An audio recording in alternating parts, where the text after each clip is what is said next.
ಸುವರ್ಣ ನ್ಯೂಸ್ನ crime ಕಾರ್ನರ್ಗೆ ಸ್ವಾಗತ. ನಾನು ಉಮರ್ ಫಾರೂಕ್.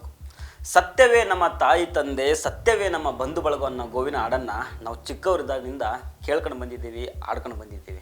ಆದರೆ ಅರ್ನಬ್ ಗೋಸ್ವಾಮಿ ವಿಚಾರದಲ್ಲಿ ಈ ಹಾಡಿನ ದಾಟಿಯನ್ನು ನಾವು ಬದಲು ಮಾಡಬೇಕಾಗುತ್ತೆ. ನಾನು ತುಂಬ ದಿನಗಳಿಂದ ಫೇಸ್ಬುಕ್ನಲ್ಲಿ ಅಬ್ಸರ್ವ್ ಮಾಡ್ತಾ ಇದ್ದೆ.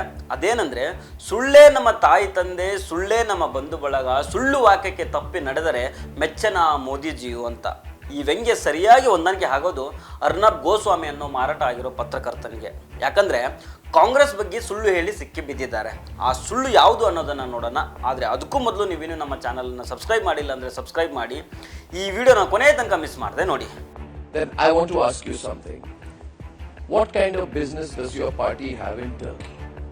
Did you know, viewers, the Congress party has a registered office in Turkey? Arnab Goswami ಬಗ್ಗೆ ಮಾತಾಡೋಣ.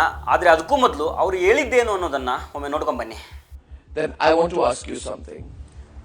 What kind of business does your party have in Turkey? Did you know, viewers, the Congress party has a registered office in Turkey? ಸುಳ್ಳು, ದೊಡ್ಡ ಸುಳ್ಳು. ಇದು ಈ ದಶಕದ ಅತಿ ದೊಡ್ಡ ಸುಳ್ಳು. ಅರ್ನಬ್ ಗೋಸ್ವಾಮಿ ಅನ್ನೋ ಈ ಮಾರಿಕೊಂಡ ಪತ್ರಕರ್ತನಿಗೆ ಸುಳ್ಳು ಹೇಳೋದು ಬಿಟ್ಟರೆ ಬೇರೆ ಕೆಲಸನೇ ಇಲ್ಲ. ಟರ್ಕಿಯಲ್ಲಿ ಕಾಂಗ್ರೆಸ್ ಆಫೀಸ್ ಇದೆ ಅಂತ ಅಬ್ಬಬ್ಬಬ್ಬಬ್ಬಾ, ಒಂದು ಸುದ್ದಿನ ವೆರಿಫೈ ಮಾಡಬೇಕು, ಅದರ ಸತ್ಯಾಸತ್ಯತೆ ಏನು ಅನ್ನೋದನ್ನು ನೋಡಬೇಕು, ಆಮೇಲೆ ಅದರ ಬಗ್ಗೆ ಮಾತಾಡಬೇಕು ಅನ್ನೋ ಕನಿಷ್ಠ ಕಾಮನ್ ಸೆನ್ಸ್ ಇಲ್ಲದ ಪತ್ರಕರ್ತ ಈ ಅರ್ನಬ್ ಗೋಸ್ವಾಮಿ.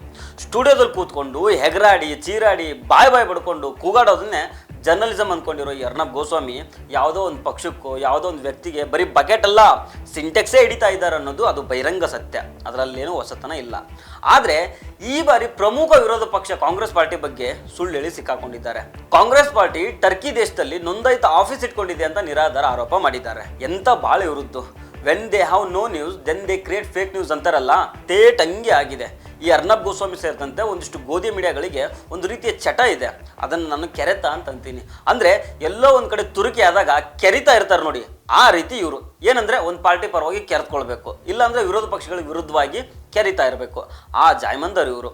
ನೋಡಿ, ಇತ್ತೀಚೆಗೆ ಇಂಡಿಯಾ ಪಾಕಿಸ್ತಾನ ನಡುವೆ ಮಿನಿ ಯುದ್ಧ ಆಯ್ತಲ್ಲ, ಇದರಲ್ಲಿ ಟರ್ಕಿ ದೇಶ ಪಾಕಿಸ್ತಾನದ ಪರವಾಗಿ ನಿಂತ್ಕೊಳ್ತು. ಈ ಮೊದಲೆಲ್ಲ ಟರ್ಕಿ ಸಂಕಷ್ಟದಲ್ಲಿದ್ದಾಗ ಭಾರತ ಸಹಾಯ ಮಾಡ್ತಾ ಇತ್ತು.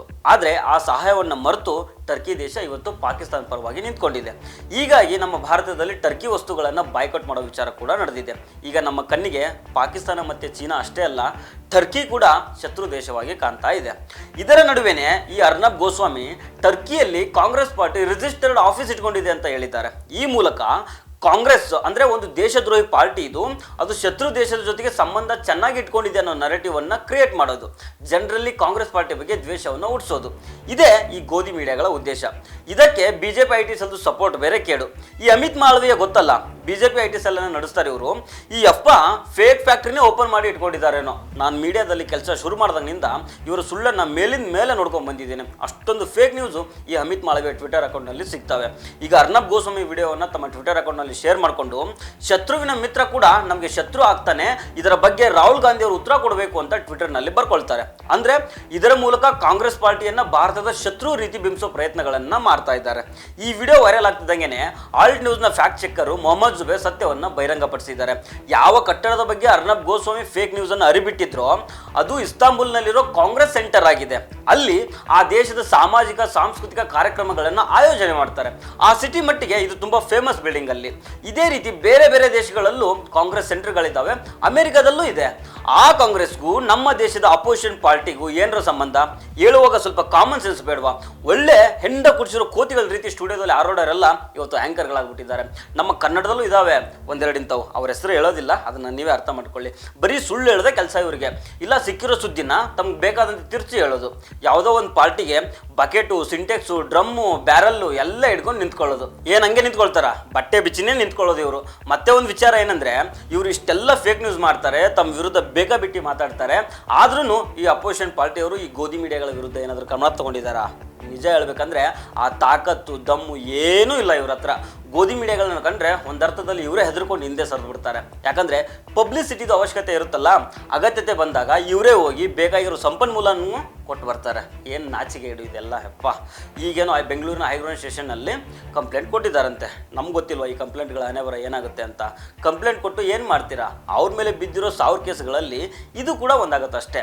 ನೀವೇ ಹೋಗಿ ಅವ್ರಿಗೆ ಎಲ್ಲ ರೀತಿಯ ಸಹಾಯ ಮಾಡಿ ಬೆಳೆಸ್ತಾ ಇದ್ದೀರಲ್ಲ, ಮೊದಲು ಅದನ್ನು ನಿಲ್ಲಿಸಿ, ಆಗ ಈ ಗೋಧಿ ಮೀಡಿಯಾಗಳು ಸರಿದಾರಿ ಬರ್ತವೆ. ಇಲ್ಲಾಂದರೆ ಅದೇ ರಾಗ ಅದೇ ಹಾಡು ಮುಂದುವರಿತಾ ಇರುತ್ತೆ. ಸೊ ಫ್ರೆಂಡ್ಸ್, ಇದು ಇವತ್ತಿನ ಕ್ರೈಮ್ ಕಾರ್ನರ್. ಮತ್ತೆ ಭೇಟಿ ಆಗ್ತಿರೋಣ. ನಮಸ್ಕಾರ.